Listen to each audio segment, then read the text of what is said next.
आज की कहानी है विधवा बहू की शादी। शालू अपने माता पिता के साथ शहर में रहती थी। शालू अपने माता पिता की इकलौती औलाद थी, यानी कि उसका कोई भाई बहन नहीं था। इसीलिए उसके माँ बाप ने उसे बड़े लाड चाव से पाला था। उसके पिताजी की एक बुक शॉप थी। जब उसके कॉलेज की छुट्टी होती उस दिन वो अपने पिताजी का उनके काम में हाथ बटाने के लिए उनकी दुकान पर चली जाया करती थी। एक दिन उसकी माँ शालू से कहती है, अरे शालू बेटा, इधर आना। देख, बाल लंबे रखने का तो शौक है, लेकिन इनका कभी ख्याल नहीं रखती। ला, तेरे बालों में तेल लगा देती हूँ। इन बालों को थोड़ा अच्छे से रखा कर। अब तू बड़ी हो गई है, तेरी शादी भी होगी, तेरी माँ नहीं जाएगी तेरे साथ तेरे बाल संवारने के लिए। इनको धोकर तेल लगाकर अच्छे से रखा कर बेटा। तो इस पर शालू अपनी माँ से कहती है, माँ, मेरी शादी होगी तो मैं आपको अपने साथ ले जाऊंगी। तो इस पर उसकी माँ कहती है, चल पागल, माँ बाप कभी साथ जाते हैं बेटी के ससुराल में। तो इस पर शालू कहती है, माँ, मैं ले जाऊंगी ना आपको। इस तरह दोनों माँ बेटी हंसी ठिठोली करती हैं। फिर एक दिन शालू अपने पिताजी की दुकान पर गई हुई थी। उसके पिताजी किसी काम से बाहर गए थे, तो शालू ही दुकान संभाल रही थी। तभी दुकान पर एक आलोक नाम का लड़का आता है और वो शालू से 2 फाइल मांगता है। शालू उसे 2 फाइल दिखाते हुए कहती है, ये देखिए, एक फाइल है 60 रुपए की और दूसरी है 80 रुपए की, आपको कौन सी चाहिए। तो वो शालू से कहता है, मुझे ये 80 रुपए वाली दे दीजिए। तो शालू उसको 80 रुपए वाली फ़ाइल दे देती है। वो फ़ाइल के पेज अरेंज करने लग जाता है, लेकिन उसे पेज अरेंज नहीं करने आते। फिर शालू उससे कहती है, लाइए, मैं कर देती हूँ आपकी हेल्प। और वो फाइल लेकर उसके पेज अरेंज कर देती है। इस पर वो लड़का शालू से कहता है, thank you for your help, आपका नेचर बहुत अच्छा है, वरना बिना जान पहचान के कौन किसकी मदद करता है। मेरा नाम आलोक है, क्या मैं आपका नाम जान सकता हूँ। तो इस पर शालू कहती है, मेरा नाम शालू है। तो इस तरह दोनों बातें करते हैं और एक दूसरे की जान पहचान हो जाती है। फिर दोनों आपस में मिलने लग जाते हैं और धीरे धीरे समय बीतता है तो दोनों को प्यार हो जाता है। और एक दिन आलोक शालू को प्रपोज करते हुए कहता है, शालू, विल यू मैरी मी। तो शालू उसे हाँ कर देती है। फिर शालू ये बात अपने माता पिता को बताती है और उधर आलोक भी अपने माता पिता से शालू के बारे में बताता है। दोनों के माता पिता को उनकी शादी से कोई नाराजगी नहीं थी, इसीलिए दोनों की शादी हो जाती है। फिर शादी के बाद शालू अपने ससुराल आती है। शालू के आने से सारा परिवार बहुत खुश था। उसके ससुराल में उसके सास ससुर, एक देवर और एक छोटी ननद थी। उन दोनों की शादी के बाद घर में बहुत चहल पहल थी, क्योंकि घर खुशियों से भरा था। तो उसकी सास उसकी ननद से कहती है, रीचा बेटा, जा अपनी भाभी को उसके कमरे में छोड़कर आ। तो इस पर रीचा कहती है, ठीक है मम्मी, अभी छोड़कर आई। तो दूसरी तरफ आलोक भी किसी से फ़ोन पर बात कर रहा था और वो फ़ोन पर कहता है, अभी आया सर, मैं बिल्कुल 15 मिनट में अभी आता हूँ, आप चिंता मत करिए, मैं सब संभाल लूँगा। तो उस पर उसके पिताजी उसे बात करते हुए सुन लेते हैं और उसके पास आकर कहते हैं, अरे आलोक बेटा, कहाँ जाने की बात कर रहा है, अभी अभी तो तेरी शादी हुई है और अभी तू चला जाएगा, ऐसे अच्छा थोड़े ही लगता है।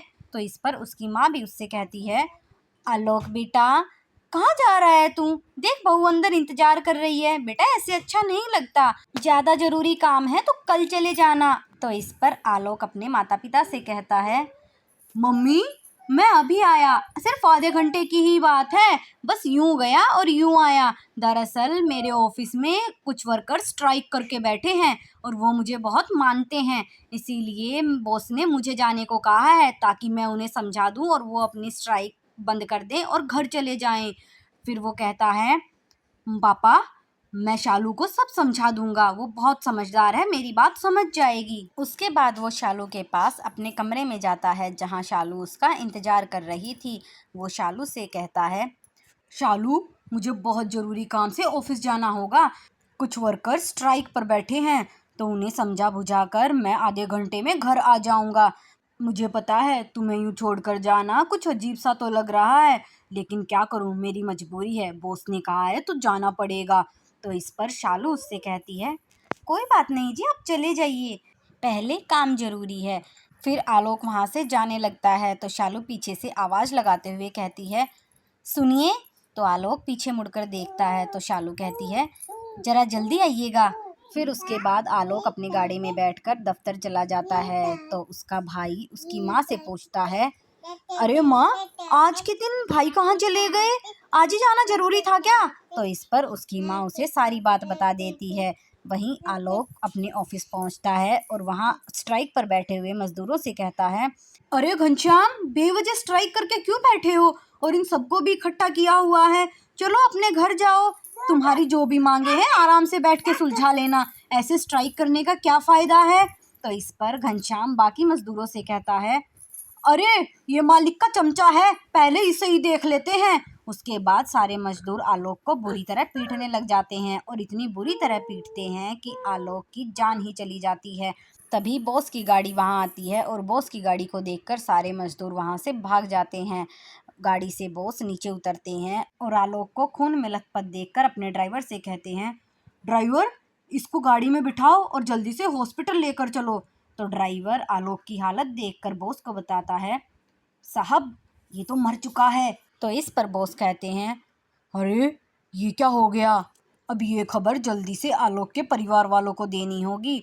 फिर वो आलोक के घर फ़ोन करते हैं और उसके पिताजी को उसकी मौत की खबर देते हैं। जहां खुशियों से भरा हुआ आंगन मातम में बदल जाता है। आलोक के पिताजी के हाथ से फ़ोन छूट जाता है और फिर वो बात सारे घर में फैल जाती है। उसकी माँ का, उसके भाई का और उसकी बहन का रो रो कर बुरा हाल हो चुका था। उसकी माँ उसके पिताजी से कहती है, अजी, किसकी नज़र लग गई हमारे परिवार को? हंसता खेलता परिवार, इतनी सारी खुशियाँ एकदम ऐसे मातम में बदल गई। हमारे आलोक ने किसी का क्या बिगाड़ा था? और काश मैं उसे ना जाने देती। मुझे क्या पता था मेरे बेटे को मौत खींच कर ले जा रही है। मेरे बेटे को मुझे वापस लाके दे दो, मुझे नहीं पता। वहीं उसकी बहन भी रो रो कर अपनी बुरी हालत कर चुकी थी, लेकिन वो बेचारी इतनी छोटी थी, किसी से अपना दुख कह भी नहीं सकती थी। फिर उसके बाद आलोक का भाई उसकी लाश को लेकर जब घर में आता है तो सारे परिवार में एक कहर सा टूट पड़ता है। शालू का तो रो रो कर बुरा हाल हो चुका था, वो तो बुत बन चुकी थी। वो रोते हुए आलोक की लाश से कहती है, अजी, उठिए ना। देखिए, आप वादा करके गए थे कि वापस आएंगे। उठिए, मैं कब से इंतजार कर रही थी आपका। आप ऐसे नहीं जा सकते, आपको उठना ही होगा। मुझे नहीं पता, अपना वादा निभाना ही होगा। आपने कितने वादे किए थे मुझसे, अब जब निभाने का टाइम आया है तो ऐसे मुंह मोड़ के चल दिए। उठिए। शालू की बातें सुनकर सारे परिवार के छाती पर सांप लौट रहे थे। उसके माता पिता भी वहां आ जाते हैं। अपनी बेटी की हालत उनसे देखी नहीं जा रही थी। उसके बाद आलोक का अंतिम संस्कार होता है। अंतिम संस्कार के बाद शालू की माँ शालू की सास से कहती है, बहन जी, क्या हम शालू को अपने साथ ले जा सकते हैं? यहाँ चारों ओर हाहाकार मचा हुआ है, मेरी बेटी की हालत और ख़राब हो जाएगी। तो इस पर उसकी सास भी हामी भर देती है और कहती है, बहन जी, आप शालू को ले जा सकती हैं। वहाँ जाएगी, जगह बदली होगी तो कम से कम इसका मन भी बदलेगा। तो इस पर शालू अपनी माँ से कहती है, माँ, मैं यहाँ से नहीं जाऊँगी। मुझे आलोक की यादों के साथ रहना है। मैंने आलोक से वादा किया था कि मैं ज़िंदगी भर उसी ससुराल में रहूँगी। तभी वहाँ बुआ दादी कुछ विधवाओं को लेकर आ जाती है और वो उनकी बात सुन लेती है। फिर वो आकर उनसे कहती है, अरे, तुम कहाँ लेकर जा रहे हो इसको? अब ये कहीं नहीं जाएगी। ये विधवा हो चुकी है और इसके विधवा के कुछ नियम हैं। पहले हमें सारे रीति रिवाज निभाने होंगे, उसके बाद ही आगे सोचेंगे क्या करना है। शालू की माँ और शालू की सास चुपचाप खड़े सारी बातें सुन रहे थे। उन्हें समझ ही नहीं आ रहा था इस पर वो क्या कहें। दरअसल बेटे के मोह में उनकी बुद्धि ही खत्म हो चुकी थी। फिर दादी सास फिर से कहती है, ये मेरे साथ आई हैं, ये सारी विधवा हैं। ये शालू को बता देंगी कि विधवा का जीवन कैसे जिया जाता है। और सबसे पहले शालू को सफ़ेद साड़ी पहनानी होगी और उसके बाल काटने होंगे। तो इस पर शालू का देवर कहता है, अरे बुआ दादी, ये सब जरूरी है क्या? तो शालू की ननद भी कहती है, हाँ बुआ दादी, आप भाभी के साथ ऐसा क्यों कर रहे हैं? उनके बाल क्यों काट रहे हैं? तो इस पर बुआ दादी कहती हैं, बेटा, ये कुछ रिवाज होते हैं जो हमें निभाने ही होते हैं। फिर वो उन विधवा औरतों से कहती है, जाओ तुम लोग बहू को सफेद साड़ी पहना कर लाओ, फिर बहू के बाल उतारने होंगे। उसके बाद शालू को सफेद साड़ी पहना दी जाती है और उसके बाल उतारने के लिए उसको बैठा दिया जाता है। शालू का देवर इस बात के बहुत खिलाफ था। वो बार बार बुआ दादी को मना कर रहा था, लेकिन बुआ दादी थी कि मान ही नहीं रही थी। उसके बाद शालू की माँ भी कहती है, बहन जी, आप मेरी बेटी के साथ ऐसा क्यों कर रहे हैं? बेचारी को कितना दुख होगा, उसको बिल्कुल अलग कर दिया जाएगा। अगर आलोक के साथ ऐसा हुआ है तो मेरी बेटी का क्या कसूर है? उसके साथ ऐसा मत करिए। वहीं शालू का भी रो रो कर बुरा हाल हो चुका था। उसे भी ये सब अच्छा नहीं लग रहा था, लेकिन समाज के रीति रिवाजों के कारण वो कुछ बोल ही नहीं पा रही थी।